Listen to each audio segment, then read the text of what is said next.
Добър вечер на всички и добре дошли на петото издание на Игра на годината. Радваме се, че и тази вечер може да се съберем заедно с ентусиазъм, признание и разбира се с много любов към настолните игри. Днес ще ви представим силните и вдъхновяващи заглавия, които стигнаха до номинации и ще обявим победителите в 5 категории. Ще се срещна с лица от нашето жури, движещата сила зад организацията. Те ще ни разкажат за мотивацията си да изберат точно 4 заглавия във всяка категория и с какво те се откроиха от всички други игри, дебютирали на пазара през последните 12 месеца. И както винаги, зад всяка номинация стои не просто добра игра, а цял свят от преживявания, емоции и страхотни моменти около масата. Но първо, нека ви разкажа малко за историята на Игра на годината и нашия път от идеята до днешната 5-та годишнина. Игра на годината може да празнува 5-то си издание, но всъщност идеята се е зародила преди малко повече от 5 години. Наши основатели са небезизвестните Васил Лозанов, Кристиян Дамянов и Николай Жеков, които имат помежду си редица статии, клипове, преводи, но най-вече изиграни настолни игри. Те поставят основите на организацията още през 2020, когато тайно събират първото жури от ентусиасти и започват работа. Тогавашните категории са само 3. Българска, международна и експертна, а журито в състав от 10 души разглежда стотици заглавия преди да се спре на победителите. Заедно с това се изготвят и много от процесите и правилата в организацията, част от които се ползват от колегите в журито и до ден днешен. Тук искам да използвам възможността да поздравя една дама, която малко по-късно ще обяви победителят в категория Игра на годината на български. Макар не от основателите на проекта, е с нас през всички тези години. Магдалена Сколова-Чолакова, благодарим ти, Маги, за това, че си с нас и даваш толкова много на Игра на годината. Обратно към началото, първата ни церемония премина под локдаун, но си спомням точно в този период колко хъс показаха всички замесени, как изградихме един силен екип, който работи по проекта и го развиваме, за да ставаме все по-добри с всяка следваща година. Още от втората година под отзоркото око на Йордан Филчев се пръкна категорията, с която сме най-горди днес – детска игра на годината. А на Данчо дължим още и много оригинални идеи, които подобриха организацията ни и ги използваме днес. Днес имаме 3 отделни журита, работим почти целогодишно в 5 категории, най-новата от които стартирахме миналата година. Игра на годината за напреднали и сме още по-целеустремени от всякога да ви показваме най-доброто от света на настолните игри. Време е да преминем към церемония номер 5 на Игра на годината и да разберем кой ще прибере статуетките тази година. Традицията повелява да започнем вечерта с категорията, която винаги носи най-широки усмивки – детска игра на годината. Това е категорията, в която оценяваме заглавия, създадени и специално за най-малките играчи, тези, които правят първите си крачки в света на настолните игри. Търсим такива, които развиват, ангажират и оставят място за игра с въображението. Заглавия, които децата искат да играят отново и отново сами или с възрастните. В тази категория журито не работи само. В избора на финалистите помагат истински малки експерти, които тестват, коментират и изразяват мнения с неподправена искреност. Това прави процеса още по-специален и много забавен. С мен в студиото е човек, който от години гледа на игрите с очите на децата, било то като родител или просто като вечното дете по душа. Ивелина Евлогиева е председател на детското жури, собственик на канала Board Game for Kids и организатор на групата Детски настолни игри. Тя е с нас почти от самото начало и когато има ново детско заглавие, тя е първата, която го разиграва понякога и повече от децата. Добре дошла, Ивелина. Благодаря за поканата. За мен е изключителна чест. Много се радвам и аз да се видим тук. Кои са най-важните неща, които правят една детска игра интересна? За нас като жури най-важното нещо, най-ключовото нещо, това е да бъде играта забавна за децата. Тъй като ако тя не е забавна, започва в един момент да става скучно за децата и просто се губи смисъла и съответно децата няма да искат да отидат повторно да играят на тази игра. Така че това е изключително важно при децата, тя да бъде забавна. Второто нещо, това да бъде атрактивна. Ако от първия поглед на играта не привлече вниманието на децата, просто с течение на времето, нали, когато започнат децата да играят, просто няма да бъде толкова вау ефекта. Така че това е изключително важно също. Супер. А имаш ли повтарящ се елемент или механика от игрите, които играхте тази година? Това, което ни направи впечатление във всички игри, които играхме тази година, беше, че няма такава игра, която да прилича на някоя друга. Нямаше такъв момент, в който децата да кажат: тази игра ми прилича на онази другата. Всяка една от игрите си беше уникална за себе си. Имаше игри, в които имаше влакче, което трябваше да построим. Децата бяха много развълнувани от това нещо. Друга игра пък има бой с възглавници, трета пък оцветяване. Децата много обичат да оцветяват, така че всяка една от игрите си беше уникална за себе си и нямаше нещо, което да бъде повторяемо. А сега е време да видим номинациите в категорията Детска игра на годината.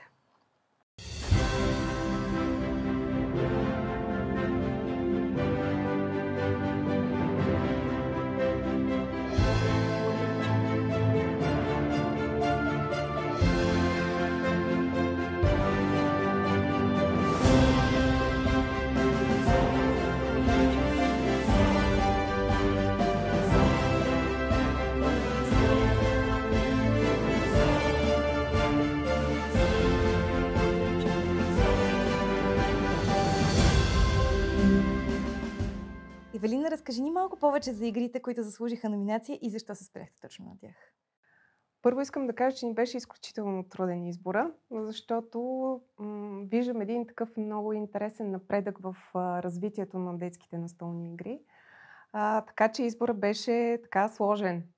Но все пак трябваше да изберем топ 4. Първата игра, Такиноколор, тя е игра, която мога да кажа с така удоволствие, че децата грабваха я и с удоволствие играеха на нея, защото имаше оцветяване и същевременно е образователна, тъй като по много интересен начин са направени самите зарчета. То не е точно тип зарче, ами на самите фломастри, с които децата оцветяват.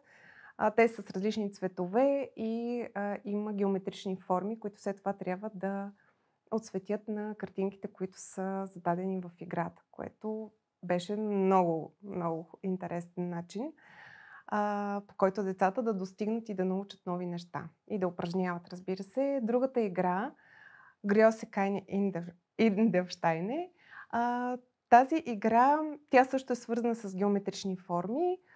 Децата трябва да бъдат много внимателни при избора на различни диамантчета, които трябваше по някакъв начин да разберат кой е правилният размер.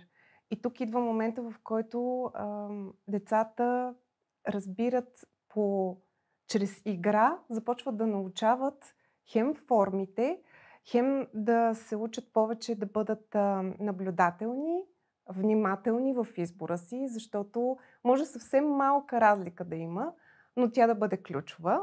Така че тази игра също беше много, много добра. Третата игра, Пило-Пило, тя пък много интересна, защото досега винаги сме били на масата, сядаме статични, да, и играеме с карти, с зарчета и така нататък, но тук има и едни възглавници, които пада голям смях буквално с тях. Истинско забавление е тази игра. Не само за малките, но и за големите, защото пък кой не обича бой с възглавници и нас, възрастните, ни връща в детството, така че до някаква степен ни докосна и нас големите, нали, родителите и децата също. И последната игра, Mein Lieber Scholli, тя пък е с пингвинчета и децата бяха много изненадани от нея, тъй като имаше едни дървени пингвинчета, които трябваше да се празалят по едни ледове. Има и броене в тази игра, сблъсък с кит, събиране на рибки, въобще просто много, много интересна игра и също образователна. Така че това ни беше нашия избор и сме много щастливи от тези игри. Чудесно! След тези описания, мисля, че едно от най-хубавите неща, които може да продължи тази серия, е това да разберем кой всъщност отнася наградата. Да. Добре. Заповядайте във второто студио с нас, за да видите кой е победителя.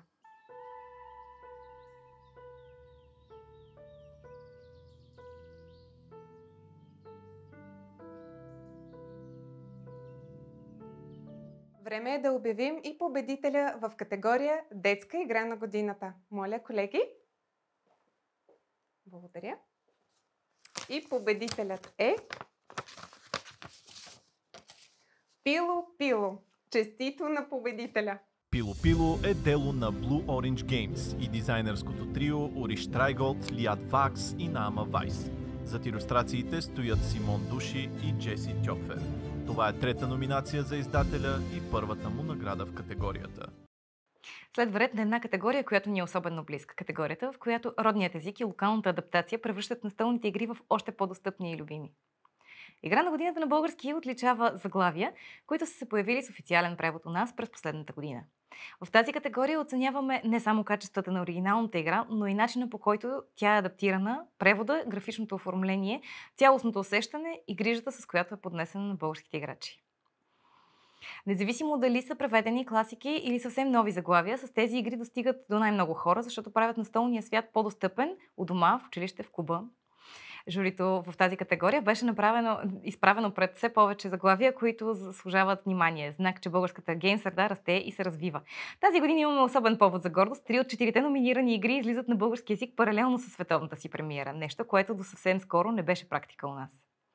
С мен в студиото е една дама, която не само обича да играе и да обяснява игри. Маги е член на журито, което отговаря за категорията игра на годината на български, дългогодишна част от Shadow Dance и ярко присъствие на народните фестивали и настолни игри. Маги, добре дошла! Добре заварили. Много се радвам да те видя в студиото. Аз също. Имам и за теб приготвени специално въпроси. Нещо, което най-много ме вълнува и мен, предполагам и хората, които ни гледат. Какво прави всъщност една игра добре преведена и добре адаптирана?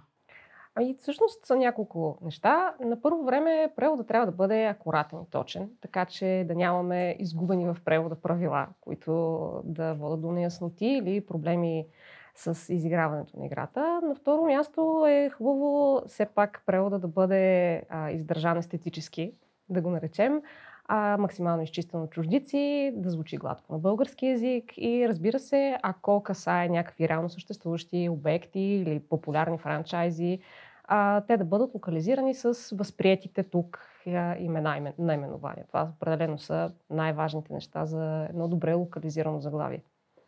А кое ти направи най-силно впечатление от игрите, които играхте? Тема, адаптация тази година? Тази година определено първото нещо, което ни направи впечатление е колко наистина много игри излязаха паралелно със световната си премиера. И Природа, и Властелина на пръстените, За другата на пръстена, Дуел за Средната земя, са все заглавия, които излизат заедно със световната си премиера и това е страхотен знак наистина, че хобито тук се развива и става все по-достъпно за още по-голям брой играчи. Така че това е едно от нещата, които тази година определено направиха впечатление. Имахме и участие от много известни франчайзи. Властелина на пръстените и Междузвездни войни са само част от примерите за много популярни неща, които видяхме тази година. Чудесно. Мисля, че е време да видим 4 номинирани игри и след това да ни разкажеш малко за тях. Да.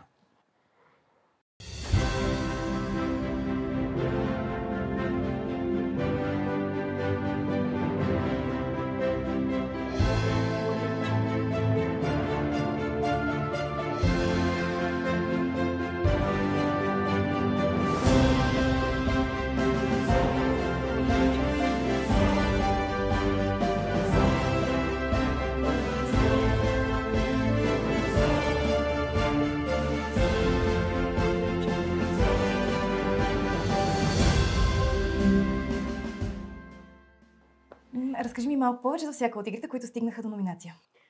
Тази година имаме доста голямо разнообразие на механики, на теми в номинираните ни игри. Определено селекцията ни е доста интересна. Да започнем с Пътуване из времето, която е нашата образователна игра в тази категория. В нея играчите се отправят на едно буквално пътешествие из времето, в което посещават различни важни събития или периоди от човешката история и съчетава много красива визия с интересна информация, защото играта изобилства от карти, уникални за всяко едно от събитията, които имат и съответно много информация на гърба си, така че чудесно съчетаване на полезното с приятното. От друга страна имаме Monkey Palace, първата ни Лего игра, която е номинирана в нашата категория. Тя съчетава пък много интересен вид.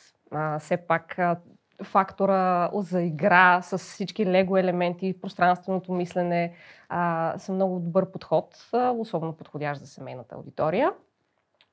Има и съответно тактически решения, които са типични все пак за сцената на настолните игри, така че е много, много интересно заглавие. Властелинът на пръстените за другата на пръстена, игра на взятки е също много различна като механика спрямо другите две. Тя ни отвежда на едно пътешествие в едни от най-обичаните франчайзи в нашата култура. С много любов тази игра е адаптирана по първата книга на Толкин и е с много бързи, динамични изигравания, които дават възможност играчите да преминат през всички етапи на историята по много бърз, динамичен, кооперативен начин. Разбира се, имаме и още една игра в тази категория, която е природа. Тя е по-дзен игра. В нея строите хабитати, привличате животинки, изглежда много красиво с различните си елементи. Арта е невероятен и също така съчетава лесни правила, които са бързи за обяснение, много лесни за разбиране, с все пак някаква задълбочена, сравнително тактическа мисъл, в която може да се правят интересни комбинации и да е малко по-предизвикателна и за по-опитните играчи. Така че определено доста разнообразна селекция от към механики и типове игри. Страхотно. Сега е време да се преместим в Студио 2, където ще разберем и победителя тази година.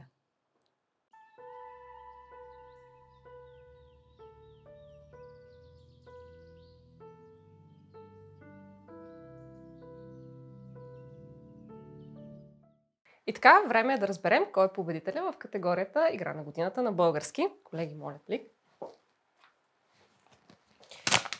И така, победителят е За другата на пръстена игра с карти. Честита на победителя!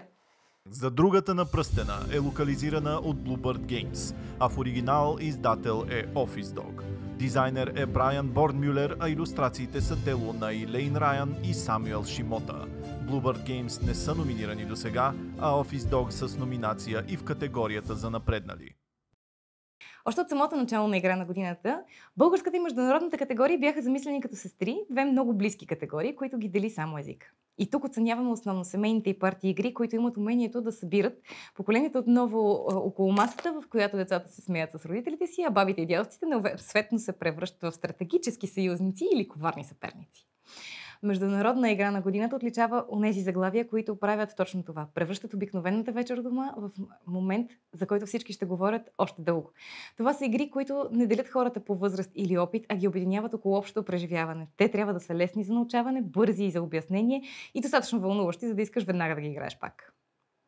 Да ни разкаже повече за категорията и критериите, по които журито избира игрите в нея, е председателят на журито, отговорно за двете семейни категории Игра на годината на български и международна, Васил Лозанов. Тези от вас, които са в хобито, дълго го познават от една от първите български настолни игри Among Thieves, а останалите най-вероятно са били посрещани неведнъж от него като домакин на София Board Game Weekend. Здравей, Васко, добре дошъл. Здрасти, Йоана.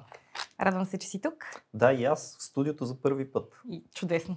Комфортно ли се чувстваш? Да, малко съм жаден, но аз съм си виновен. Забравих си водата някъде там. Някъде там. В мрак. Добре.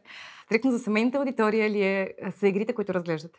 Зависи какво разбираме под семейна аудитория. Не са стрикно за семейства. Не е нужно да има майки, бащи, баби, дядовци и деца на масата, за да бъдат подходящи. Точно така. Да. По-скоро е подходяща за хора, които тепърва навлизат в хобито. Хора, например, като теб и мен, ако ние не бяхме играли игри и отидем някъде, искаме, примерно в един магазин за игри, искаме да си купим игра или в един клуб за игри, искаме да ни предложат игра, искаме да ни предложат точно такава игра, която да ни се обясни бързо, която да можем да играем поне няколко пъти, нали, всяка игра изисква да се изиграе няколко пъти, докато се понаучи, но да не е твърде натоварваща и да не отнема по възможност 5 часа. Добре, споменаваме преиграваемостта в някои от... Да, това е един от критериите, които имаме. Не е водещ критерий обаче, но все пак, защо е важно тези игри да бъдат преиграваеми? Ами точно ако си отишла в клуба и си купила, т.е. си играла една игра или в магазина и си купила една игра, и това е единствената игра, която имаш вкъщи, хубаво да можеш да изиграеш 10, 15, 20 пъти. Нали? Вероятно няма да се втурнеш като луд фен да се здобиеш с стотина игри в началото. И затова е много хубаво тези игри да бъдат игри, които могат да бъдат играни пак и пак и пак и това да не променя стойността, която имат. Чудесно. Благодаря ти, Васко. Сега е време да видим 4 номинации, до които вие стигнахте и след това да разберем победителя. Хайде да ги видим.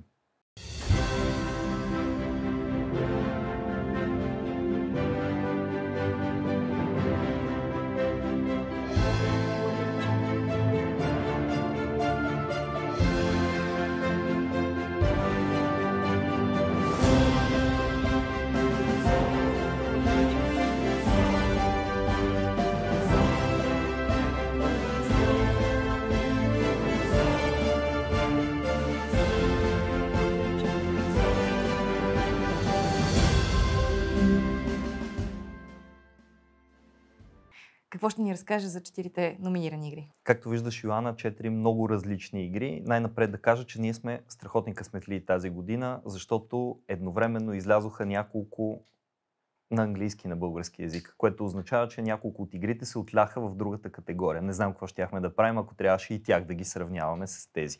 И все пак, ще ти кажа няколко от достоинствата на всяка една от игрите, които тази година са номинирани за международната игра на годината. Да почнем с Bomb Busters. Bomb Busters е една много интересна дедуктивна игра. Ти имаш част от информацията, останалите имат други части от информацията и ти трябва да отгаднеш какво има при тях. Позната механика, нещо, което не изисква някой да е играл каквато и да е игра, за да може да влезе веднага в духа и, нали така. Само, че тя също така е кооперативна игра. Тоест, вие трябва някакси заедно с една лимитирана комуникация, самите правила забраняват да си казвате някои работи, да успеете да се нацелите, защото има една тиктакаща бомба, която в крайна сметка ще гръмне, ако не си изпълните задачата. Така че наистина много интересен, много хубав претендент. След това имаме Things in Rings, класическата парти, весела, готина игра, могат да играят и 20 души, ако се съберат около една маса. Малко ще е трудно повече от 6 има обикновено, но въпреки това. Нареждате ринговете, някой знае повече от всички останали, някой знае едни-три правила, които трябва да отгатвате. И е супер яко да си мислиш, че знаеш и че си отгатнал някое правило, извинявай. Яко е и ако го отгатнеш, яко е за другите. Ако не го отгатнеш, но супер уверено удариш една карта в масата и се окаже, че грешиш. Така че поддържа един такъв дух на забавата играта, бързичка, лесничка, отново не ти трябва нищо за да навлезеш и да я играеш. След това имаме Rebirth, една игра на доктор Райнер Книция, добре познат на всеки, който някога е играл на столни игри най-вероятно, или всеки, който е влизал и е прочел 5 имена на рафта в някой клуб или в някой магазин за настолни игри. Или има приятел, който е играл, сигурно поне веднъж му е казвал името. Категорично. Та доктора този път какво е измислил? Една игра, която е много красива. Кутията й е много красива, слава богу, между другото, защото можеше иначе да не се насочи толкова интерес към нея на пръв поглед. Играта изглежда много простичка, имаш почки, теглиш една и трябва да избереш как да я сложиш по най-хубавия начин. Всъщност обаче, изобщо не е толкова суха, изобщо не е толкова проста. Тео от журито, например, я оприличи на мултиплеер Go. Go, знаем, е една все пак от най-сложните игри, които съществуват. Тук тази сложност не е като на нивото на Go, разбира се, и затова играта се озова в семейната категория. Какво правиш и защо е толкова подходяща за нашата публика? И на хода си от една купчинка с плочки взимаш една и трябва да я поставиш на най-хубавото място. Тоест много тактическа игра. В същото време обаче останалите играчи се опитват да си наредят техния пъзел, но е възможно, за разлика от много други игри, в които грешките ти биват наказани веднага, тук грешката ти всъщност да се размине безнаказана. И ако си направил не чак толкова добро поставяне, всъщност да можеш да си поправиш малко по-нататък играта. Разбираш ли? И затова тази игра всъщност тук намери един страхотен дом. Изпълнена с решения, хубави решения, в същото време семпли решения. В крайна сметка имаш само една плочка и трябва да избереш най-доброто място. Дали ще се състезаваш за замъци, за ферми, за една от тайните цели. И другото готино е, че като обърнеш таблото на обратната страна, изведнъж имаш друга карта, имаш нов тип мисии, имаш нов тип начин да се играе със същите механики от предишната. Така че е много хубав преход към категорията за напреднали. И като казвам категорията за напреднали, последната ни номинирана игра се казва Explorers of Navoria. Игра, за която двете журита се събраха и обсъждахме. Без детското, защото със сигурност не е детска игра, но с журито, което оценява напреднали експертни игри, направихме един разговор да си поговорим тази игра къде се озовава и в крайна сметка се озова при нас. Тя със сигурност е най-сложната от 4-те игри. В нея имаш да мислиш за доста неща и същото време да мислиш за тях по един относително простичък начин. И най-хубавото е, че Explorers of Navoria е един страхотен учител на някои от основните механики, които след това се прехвърлят в по-сложните игри. Има Set Collection, има и Engine Building, нещо, което виждаме се появява последните години много. И така, това са 4-те игри в нашата категория. Добре, значи вече е време да те поканим в другото студио, за да обявиш и кой е победителя в категорията. С радост, да.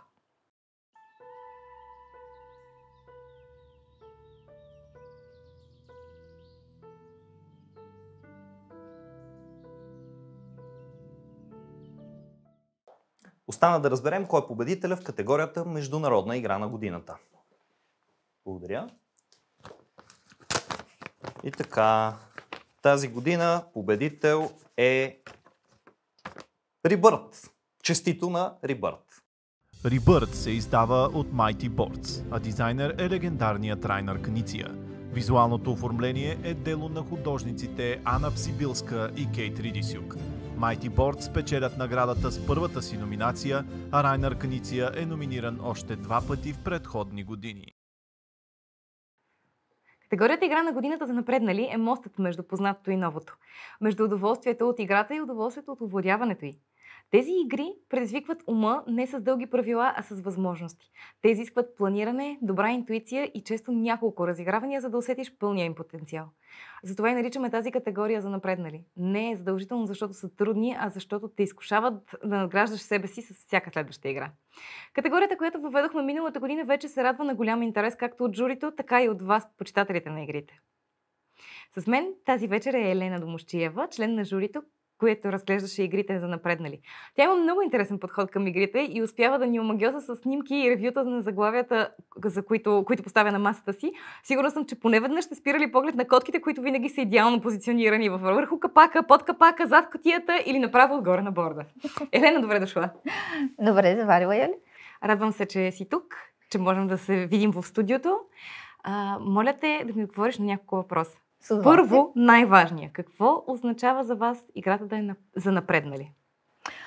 Ами, как да ти го кажа? Първо е редно да се запитаме какво значи и разбират хората под думичката напреднали. Защото, ако трябва да съм честна, това е една доста нишова категория. Общо взето не е нито рак, ни рак, ни жива. И като цяло с колегите от журито имахме доста разговори, така приятелски спорове по въпроса какво в крайна сметка трябва или не трябва да влезе. Да, в крайна сметка се спряхме на няколко конкретни критерия, а именно така наречената пригреваемост, която вече толкова пъти я споменахте, но определено това е нещо изключително ключово, специално в нашата категория. Също така лекотата, с която се научават и прилагат правилата, но също така и достатъчно задълбочен поглед, така че не само да се надгради отвъд семейната категория, но и така, че в края на играта да не се получи така нареченото анализис парализис, което доста често се получава в категорията за експертни. Тежката категория. Да, абсолютно. В крайна сметка идеята е да се забавляваш докато играеш тези игри, да не се получи така, че след като приключиш играта да си забравил абсолютно всичко моментално, т.е. нищо да не ти е останало като послевкус, така ако мога да се изразя. И разбира се, изключително важно е да не се получи така, че да имаш 5-6 часово главоболие от всичките стратегии, които си опитвал да приложиш с цел да прецакаш другарче, което също е доста неминуемо нещо, което се получава в категорията за експертни. Чудесно. А като говорим за механики, кои бяха механиките, които се отличаваха тази година? По отношение на механиките, определено създателите на игри не са открили тази година топлата вода, така да се каже. Но в интерес на истината неща като card drafting, engine building, area control и табло building, да речем, са доста често срещани в нашата категория. И разбира се, една от моите любими механики, иконичното и мое любимо мятане на съдбоносния азар. В крайна сметка нищо специално, но работещо достатъчно оптимално. Всъщност идеята е да се комбинират по най-точния начин механиките, за да излезне нещо много ключово и нещо приятно. Нито твърде семпо, но нито и нещо прекалено сложно и тежко. Чудесно. Нека да видим тогава сега кои са 4 заглавия, които номинирахте и след това да разберем и победителя.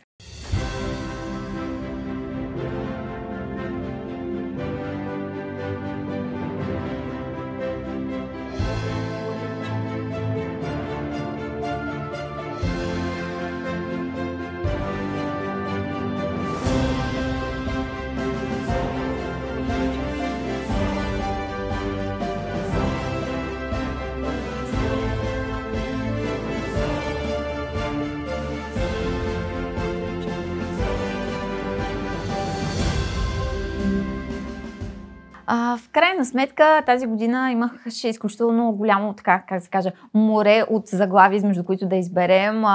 Доста се чудихме, доста неща пробвахме, докато в крайна сметка стигнахме до така наречените 4 заглавия. Нека да започна с Let's Go to Japan. която представлява игра, която ни отнася в далечна Япония. Влизаме в ролята на смели пътешественици, които заедно изграждат своята карта по време на едноседмичното си пътешествие в Япония. Поставяйки карти върху своето табло, те избират измежду множество различни занимания, като например посещение на Международния музей на мангата, разходка в градината с разцъфналите сакура дръвчета в Киото или даже похапване в местно ресторанче в Токио. И тази игра като цяло беше изключително интересна и непривична, но и доста приятна и лека за разиграване. Следващата е игра, за която аз лично доста се чудих дали да влезе или да не влезе, но определено ми легна на сърцето, ако така мога да кажа, така нареченият фромаж от френски сиренце. Ами какво да ви кажа за тази игра? Тя е една изключително тежко тематична игра, тъй като в крайна сметка, особено за хора като мен, които въобще не са фенове на така нареченото сиренце, си е определено голямо предизвикателство да решат да погледнат какво има под капака, но повярвайте ми, определено си заслужава.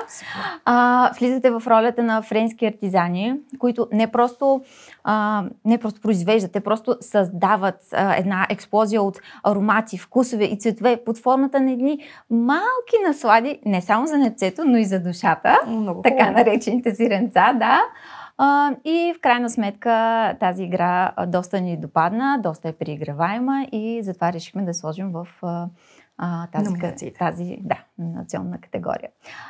След това ще ви разкажа за едно малко скрито бижу, River of Gold, където влизате в ролята на едни хитроумни търговци, които в комбина с легендарни самураи пътувате и по поречието на така наречената Златна река, за която след малко също ще доразкажа. Също така трупате несметни богатства и слава и разбира се безкрайни незабравими спомени от своето мореплаване с едни много симпатични дървени корабчета.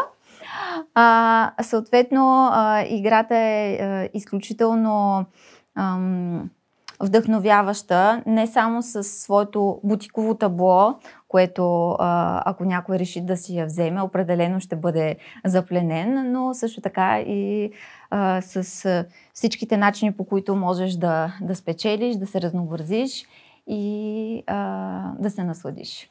Чудесно. Остана четвъртата? Да. И четвъртата всъщност е една изключително нестандартна и луда, ако мога така да се изразя игра, Rock Hard, където се пренасяте в далечната, представете си, 1977. Вау! В ролята на легендарни рок звезди, те първо прохождащи, се опитвате да трупате слава, минавате по трънливия път на драма, наркотици, рок-н-рол, разбира се, и съответно успявате да жонглирате междувременно между втората си работа, защото имате и такава, я в ролята на сервитьор или я в ролята на масажист, според това какво си изберете. В играта също така, за любители на сладкото, като мен, има едни изключително симпатични малки токенчета на розовки бомбонки, които също привличат доста голяма публика. Като цяло играта беше изключително дива и приятна и определено на доста хора би допаднала. Чудесно. Сега, след като знаем по-малко за всяка от игрите, е хубаво да се преместим в другото студио и да разберем коя от тях ще вземе статуетката. С удоволствие.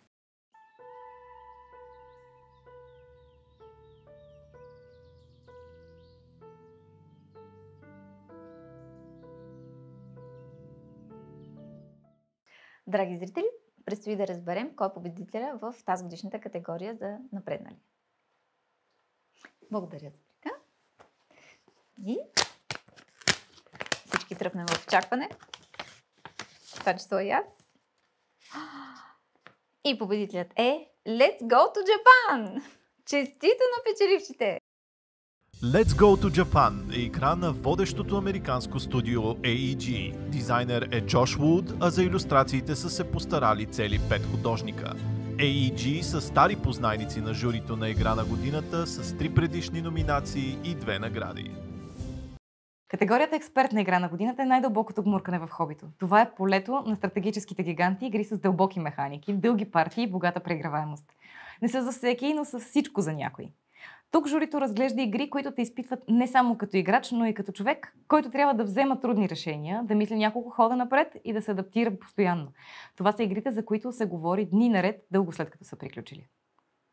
Това е и категорията, която е любима на много от членовете на нашето жури, просто защото тук всякакви рамки за достъпност и универсалност отпадат. В тази категория сме свободни да оценим игрите по начина, по който ние, най-запалените геймери, се захласваме и разбираме. Тук е една от най-сложните задачи на нашето жури – да изиграят десетки заглавия, за които са необходими стотици часове, само за да се запознаят с правилата. За тази категория тази вечер поканих Христо Колев, член на журито и човек, който оценява експертните игри. Той е запален защитник на добрия геймплей и не отказва дълга вечер с настолни игри, стига всяка карта на масата да е прилежно защитена. Съвсем в духа на категорията, Ицо не се стряска от 30 страници правила, обича асиметрията и може да обясни как работи икономическата система в играта, дори и авторът ти вече да не е сигурен в това. Ицо, добре дошъл. Много се радвам, че си в студиото при нас. Добре заварил, много ми е приятно. Какво ще ми кажеш? Какво е предизвикателството за това да оценяваш експертни игри? Ами предизвикателството е доста голямо, тъй като таргет групата в тази категория са хора, които имат огромни колекции, инвестирали са много време и пари в това хоби, което не е точно хоби за тях, то е по-скоро вече може би вид религия. И начин на живот. Определено. Всъщност не е много сигурно дали му остава място за живот, след като направят тези огромни колекции, но това е една съвсем отделна тема. За тях е много трудно да подбереш нещо, което да им е интересно и в същото време да ги заинтригува. И да им предложи, може би, различно усещане от игрите, които вече познават. Определено, това е доста трудно. Добре, а имаше ли такива игри, които те изненадаха и промени мнението си за тях, след като вече ги изигра? Всъщност за две игри си смених мнението и всъщност едната беше в негативна посока. Всъщност имах много голямо желание да ми хареса играта, тъй като беше много добре приета от международната публика, имаше много суперлативи, но след като изиграхме няколко пъти с журито, установих, че това не е моята игра, което не я прави по никакъв начин лоша. Определено тя ще има много голяма популярност и ще има своите фенове в България, 100% съм убеден в това. Другата игра пък беше в обратната посока, нямах големи очаквания, тъй като беше поредното сухо евро, което трябва да пробваме, за да изберем, но се оказа едно много интересно попадение и определено си заслужава да се пробва и не е просто някакво евро. След като е стигнало до номинациите, явно не е просто обикновено евро. Определено. Добре, тогава да видим кои са 4-те номинирани игри и след това да ми разкажеш малко повече за всяка от тях.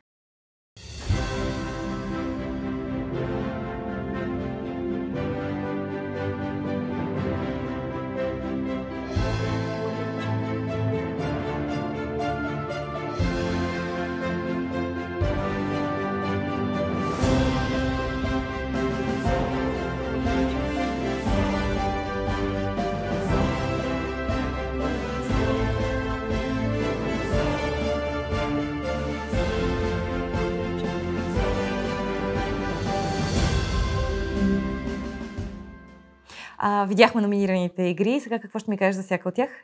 Ами първо ще говоря за Галилео Галилей, тъй като това е игра, за която дълго спорихме, дали да влезе в категорията за напреднали или за експерти. Играта има много лесни правила, но в същото време предлага голяма дълбочина и преиграваемост. И определено можем да кажем, че това е играта най-подходяща за начинаещи експерти. Следващата игра, която искам да кажа, е Сети.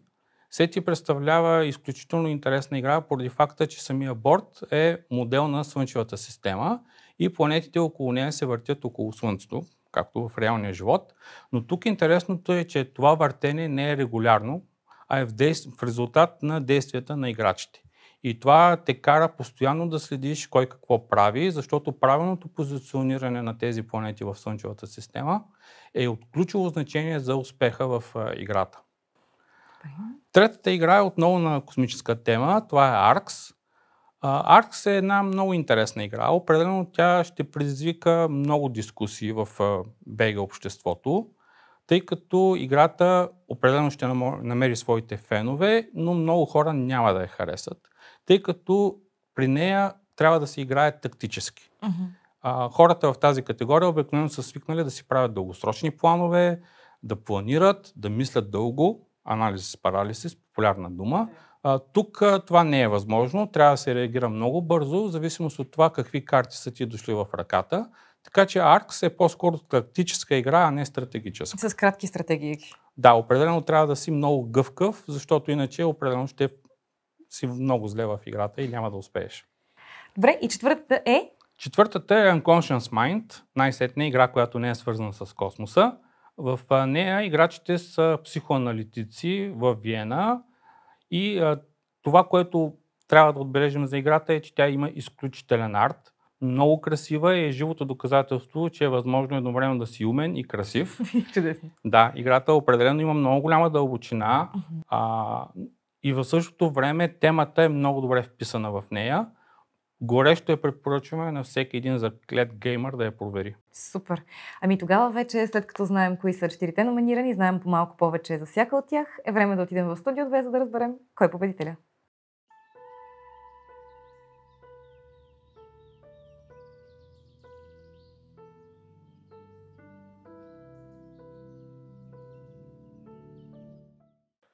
И така, да видим кой печели експертна игра на годината.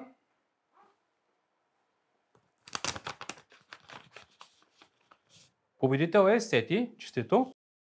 Сети е игра на ветераните от Czech Games Edition. Дизайнерът Томаш Холек беше номиниран в същата категория и за Галилео Галилей. Екип от цели 11 илюстратора работи по графичното оформление на играта. Czech Games Edition са номинирани само веднъж досега за Lost Ruin за Варнак. Ето така неусетно стигнахме до края на петото поред издание на Игра на годината. Вечер, в която си припомнихме защо обичаме настолните игри, заради преживяванията, които създават, за моментите на смях, на съревнование, на само още един рунд. Наградените заглавия тази вечер са само върхът на айсберга. Зад всяка от тези игри стои труд, вдъхновение и огромна любов към играта, като форма на изкуство и на общуване. Благодарим на всички издатели, дизайнери и художници, които създават светове, в които можем да се изгубим и да се намерим заедно.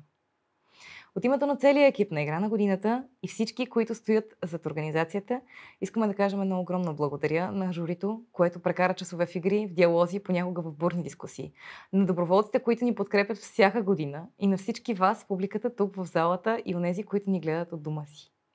Благодарим ви, че се продължавате да играете, че каните приятели, деца, роднини и понякога дори съседите около масата. Ще се видим отново до година. До тогава играйте, откривайте, споделяйте и не забравяйте, най-добрата игра е тази, която ви сближава. Лека вечер и до нови срещи!